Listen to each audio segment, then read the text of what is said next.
Marilyn Monroe had her signature eternal smile, but how many secrets did she keep behind it? Imagine for a moment it's August 4th, 1962, Marilyn's last night on Earth. We're standing in front of her bed. The film icon, sex symbol and legend who conquered Hollywood and the entire world is in front of us. But we're not in front of a movie scene. Oh no, we're standing in front of a crime scene.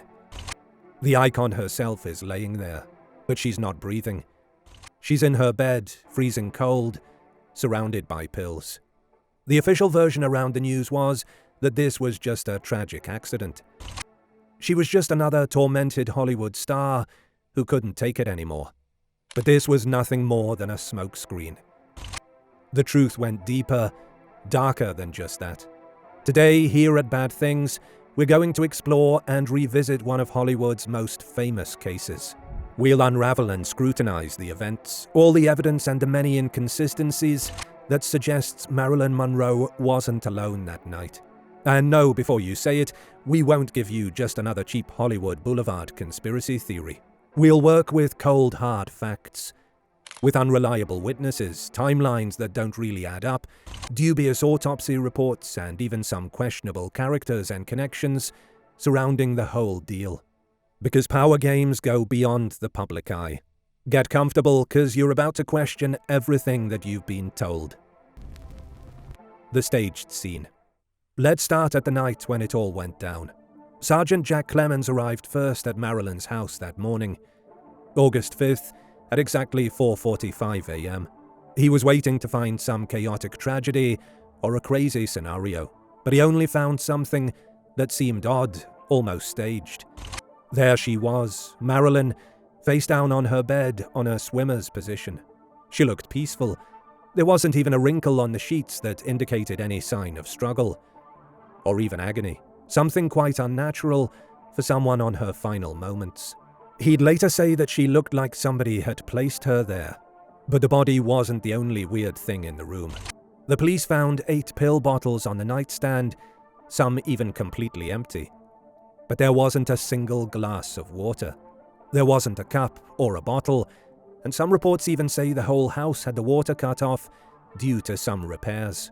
So, how's it possible for someone to swallow over 40 large Nambutols without water, without leaving any powder traces, and without vomiting? This is where Dr. Thomas Noguchi's autopsy comes into play. If someone were to ingest that many pills, the stomach would show signs of severe irritation or some yellowish color thanks to the pill's coating. But Marilyn's stomach was empty. She had no residue, crystal, not even a little bit of color. Makes you wonder, how did she get all the stuff in her system without swallowing those pills? Some experts suggest that the only other way to get that lethal dose without leaving any stomach trace would be a forced enema. And Marilyn's colon showed severe congestion and an unnatural purple coloration. But that's a pretty invasive method, one that Marilyn would have never used under those circumstances. Apart from her clean, empty stomach, her body showed post-mortem lividity on the back. This is an indicator that she died face up. But they found her facing down. So somebody moved her after she was dead? And her body wasn't the only thing that didn't add up. The house witness, Eunice Murray, changed her version of the story several times. First, she said she found her at midnight, but then she said it was at 3 a.m. after she saw some lights under the door. And the police suddenly discovered her at 5 a.m., washing the bed linens. Now, who's washing sheets and cleaning around after their friend and boss, one of the world's greatest icons, just died a few feet away? There's also one detail the police didn't mind at the time: the security company's call log. They had a call from Marilyn's house at 10:30 p.m., reporting something was wrong. This call indicates there were people around her 5 hours before any police arrived at the scene. Some witnesses claim there were men in suits taking stuff from the house. So what actually happened during that time? The Los Angeles police chief, William Parker, said he received direct orders to keep the case under control. So what started as a tragedy slowly started to appear way more calculated as time passed. The Red Diary. Let's say the whole bedroom scene was staged. Then who were they acting all that for? To get a better idea of what might really have happened, we need to go a bit back. Marilyn wasn't just a pretty face, you know. She was also a woman who knew too much. Her relationship with President John F. Kennedy and his brother Attorney General Robert Kennedy was one of the nation's most dangerous open secrets. And of course, Marilyn wasn't the dumb blonde everyone tried to project her as. She had the habit of writing everything down. One of her friends, Robert Slatzer, said that Marilyn carried a small red leather diary everywhere, but she didn't write grocery lists or love poems. She was writing notes on high-level political conversations. We're talking secrets involving Cuba, the Mafia, and all sorts of things no civilian should know about. Some say Marilyn felt used and discarded by the Kennedy brothers, and a woman with a broken heart and a diary full of confidential affairs is something they couldn't ignore. Days before the incident, Marilyn confessed to some of her friends that she was going to tell everything at a press conference. Was this stunt her death sentence? Another interesting thing is that after everything happened, her red leather diary completely vanished. The officers at the scene mentioned they saw it on her table, but when the coroner arrived, it was gone. And that little red book wasn't the only thing gone. Turns out there were some recordings from microphones installed in her house by Fred Attash, private detective. He claimed years later that the recordings included a violent argument on that same night, an argument between Marilyn and supposedly Robert Kennedy. There were screams, glass breaking, and a desperate Marilyn demanding respect. But Bobby Kennedy's official statement was that he was hundreds of miles away in San Francisco. So was he at the house after all? There are several witnesses, including some neighbors and even a police officer, that claim they saw him in the property that afternoon. And there are even records of a helicopter landing near the area at a critical time. So if the most powerful man in the American justice system was really there, why does he need to hide it? The answer's quite simple, really. The scandal would have destroyed the Kennedy presidency. In the end, Marilyn wasn't an icon they wanted to protect, but a loose end they had to tie up.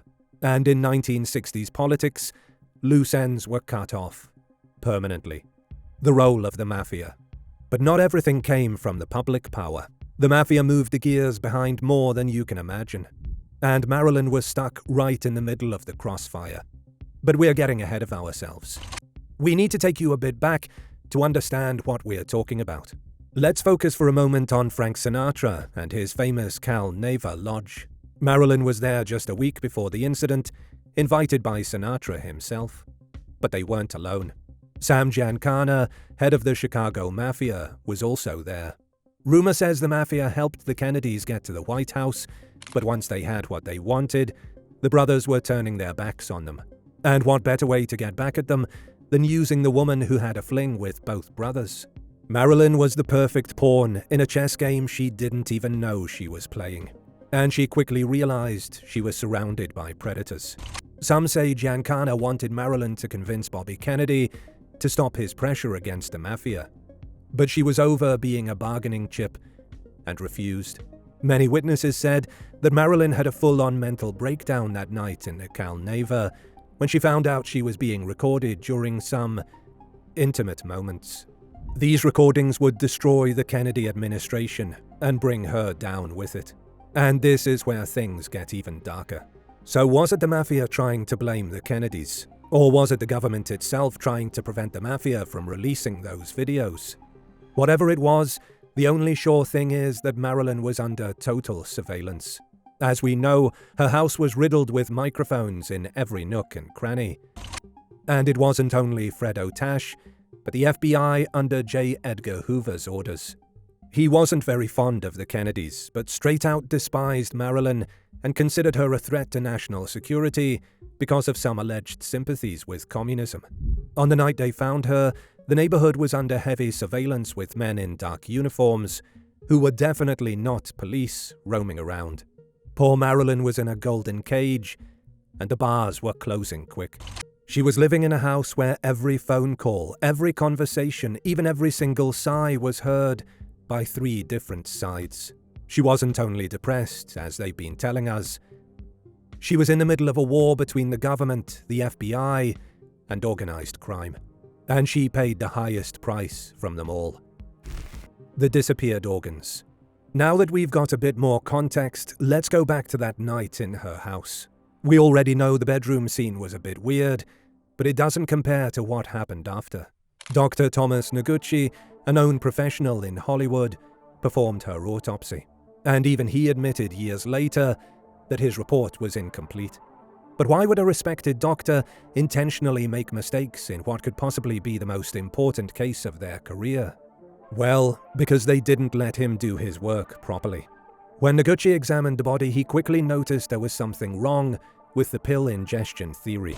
There was no trace of any pills in her stomach, nor that Nambutal yellow coloring. So Noguchi did what was logical. He took samples of her vital organs, including her liver, kidneys, stomach, and intestines. He wanted to send these samples for a full toxicology report to determine how exactly the substance entered her body. But things went from a mystery to a full-blown horror movie. Raymond Abernathy, toxicologist, went to get Marilyn's samples, and they just disappeared. No, they weren't misplaced or anything. They completely vanished from the lab. A lab that was under police custody. And when Abernathy wanted to get a second batch of samples, they told him the body had already been embalmed. And that's how extremely important biological evidence in one of Hollywood's biggest cases gets lost into thin air. So, without samples or toxicology report, the initial voluntary end theory stayed, based solely on the empty bottles at the scene. They based the whole case purely on scenery, not science. But this wasn't the only detail that didn't make sense. They did manage to get a blood test, and it showed levels of different substances so high that Marilyn should have been instantly in a coma.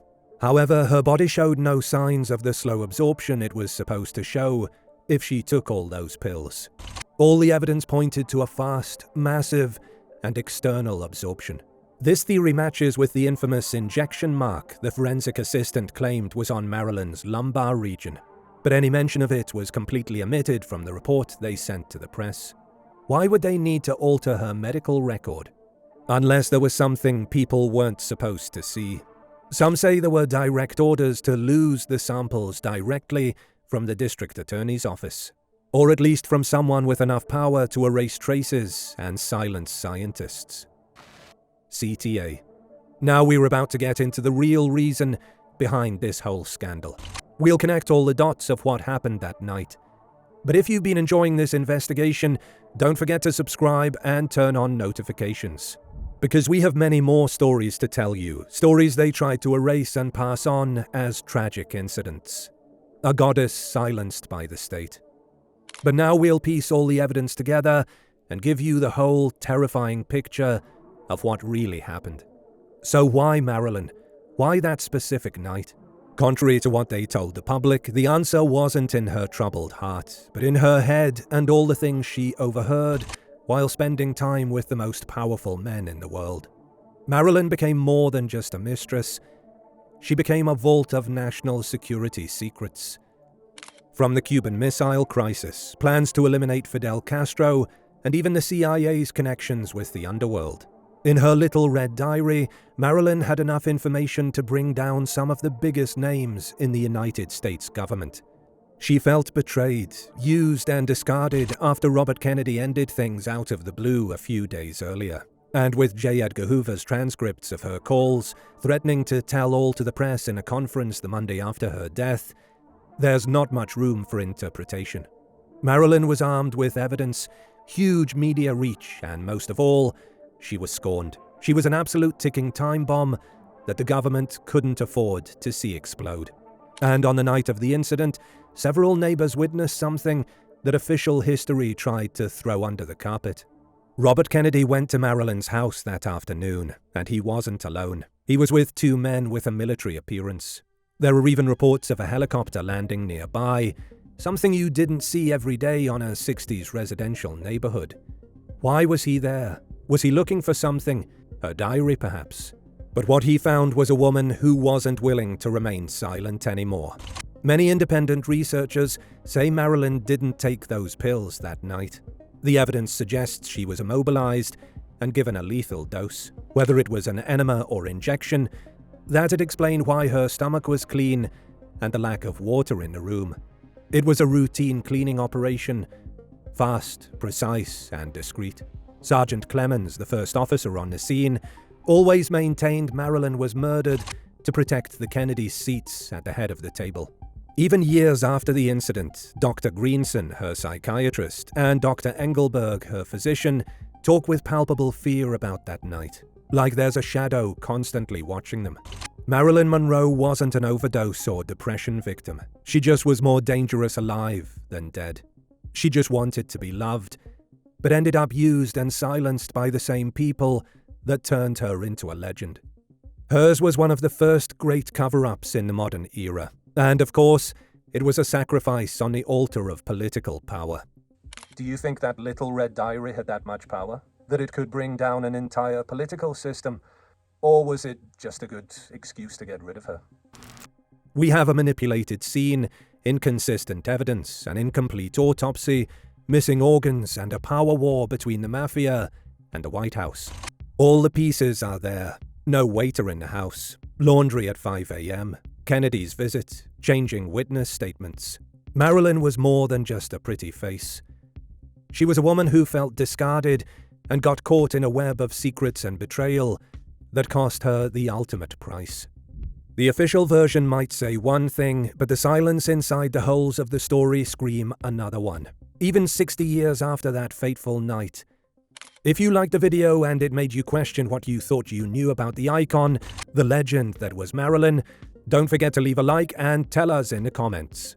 Which evidence piece do you think is the biggest proof that it wasn't an accident?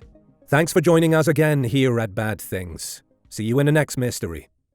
Do you want to bring bad things with you wherever you go? Our episodes are now available as a podcast. Look us up on your favorite podcast app and listen to the most truth-seeking true crime podcast out there.